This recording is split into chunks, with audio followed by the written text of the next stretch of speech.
Welcome back to Uncensored. Thousands of people rallied in Washington today against surging anti-Semitic attacks since the Israel-Hamas conflict began. Incidents in the US have spiked by nearly 400%.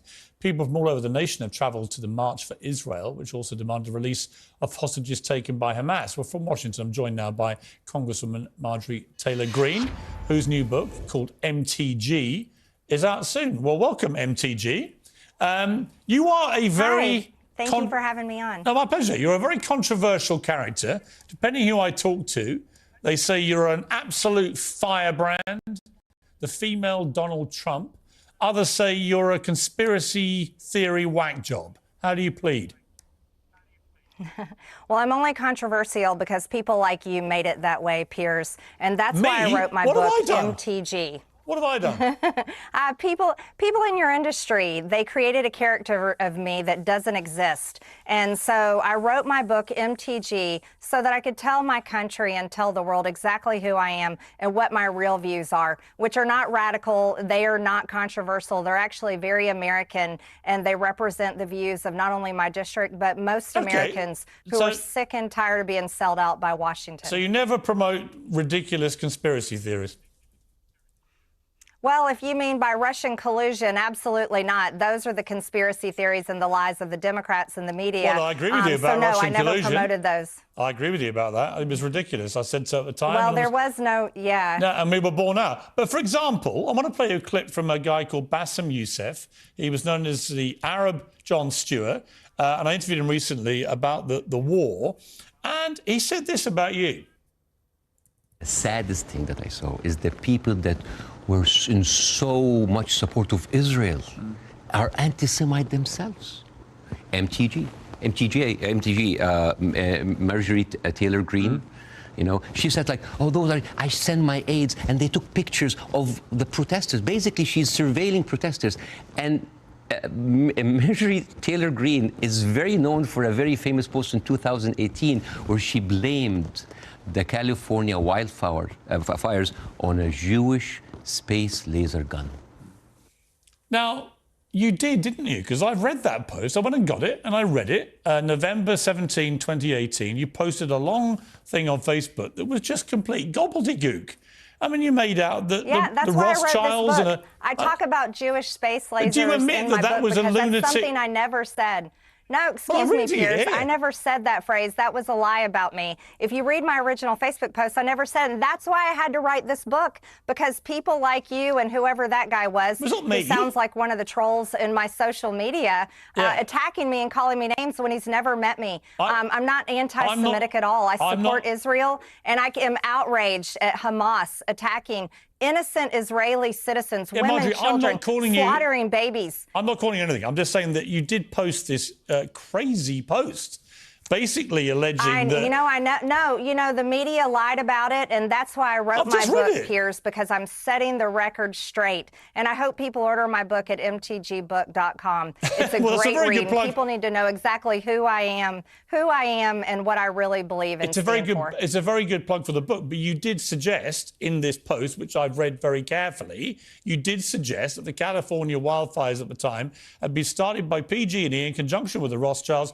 using a space laser in order to clear room for a high-speed rail project. They're your words, not mine. Well, you know, people have twisted my words nonstop, and I guess that's what you're going to continue to do. But we're working hard in America to straighten out our problems. You are. You're doing a great job of it, Piers, and that's what you and your colleagues do all the time. Marjorie, I just don't. I don't handle it. I don't deal with it, and I cast it to the Marjorie, side. I have your, you know, there's a lot of issues happening that we could talk about. I'm going to come to those. We could talk about. But before we move on, though, you have to just accept what you wrote yourself, don't you?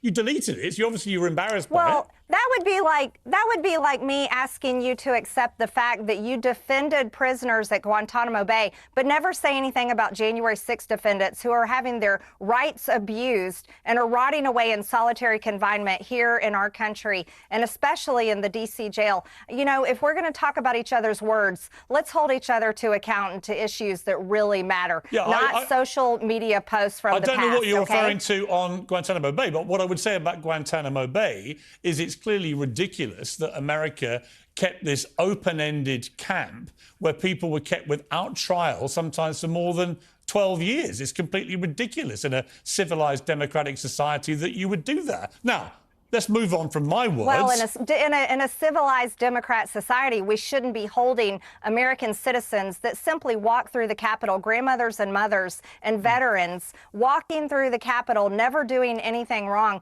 and they're rotting away in jail and being persecuted by our Department of Justice and our government that has completely Marjorie, gone out of control.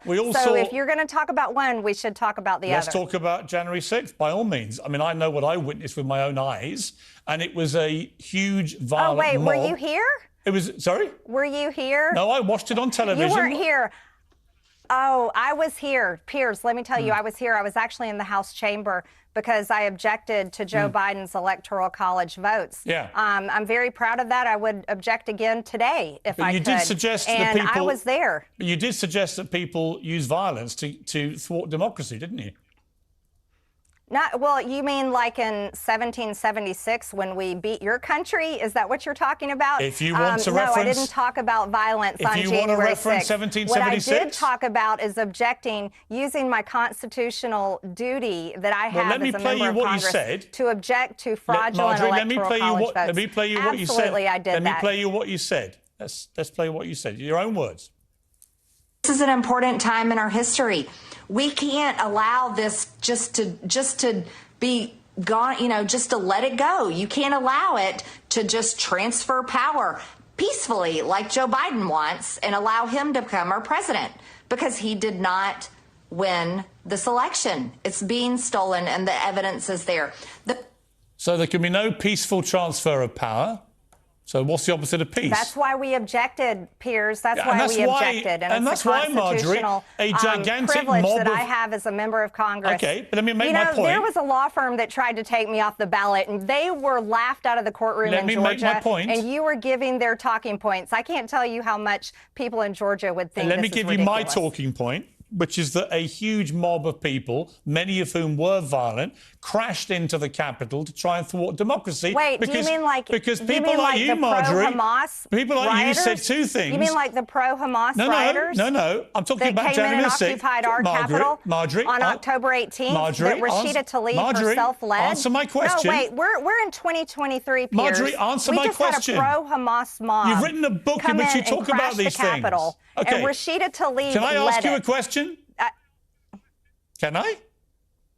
Let me ask you the question.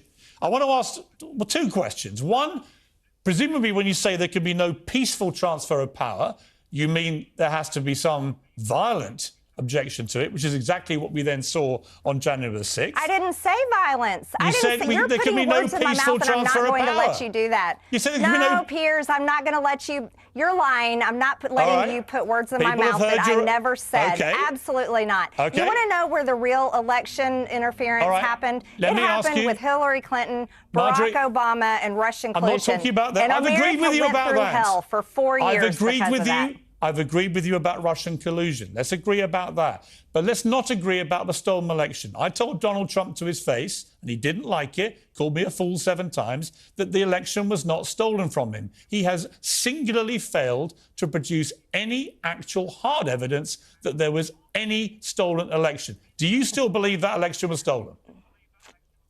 Piers, you're not even a voter in our country. No. And I can tell you right now, as a Georgia resident and a member of Congress, in Georgia, our Secretary of State illegally changed the laws. So did Wisconsin. So did Pennsylvania, to allow our states to be flooded with absentee ballots. We have cases in court today. You should look them up. Fulton County case. These are cases that are about to be heard in the next few months. Piers, excuse me. Marjorie, we're about to prove stolen. those cases. It wasn't stolen. You can think that all you want, but you live over in Britain. It's not just me I'm saying an American. it. I'm a Georgia voter. I'm a member of Congress. I've seen the evidence. Our election was stolen in 2020, and we are going to re-elect President Trump in 2024. We'll come to what you're going to do, but just for the record, I do have a home in America, and I spend a lot of time in America, and I have lived and worked in America for 20 years. I love America. I love Americans. I particularly love your democratic system, and I don't like to see elected officials in America, whether it's you or Donald Trump, pretending you had an election stolen when there is actually no evidence it was stolen. And in fact, many senior Republicans agree There's plenty of evidence, it wasn't Piers, stolen. And if you aren't capable of believing the truth, prove it in the courts. That's your problem. Prove it in the courts. It is being proven. It's not being proven in the Look up the Fulton County courts. case. Look up Georgia No cases. court They're has in the courts upheld right now. a stolen election. Piers, don't lie to your viewers. There are Marjorie, cases I wouldn't right call you a now. liar. Oh, so you're telling me I wouldn't call you suitcases a of liar. I ballots think being you're pulled out from completely... under the table? Marjorie, I'm not calling you a liar. Have you watched the videos? I'm simply Stacks saying, of ballots being put through Marjorie, as I said to Donald Trump, counted over and over. Marjorie, as I said to Donald Trump, I'm not saying you're lying. I'm just saying produce the evidence, because no court in America has so far established any evidence that that election was stolen. It's for the birds.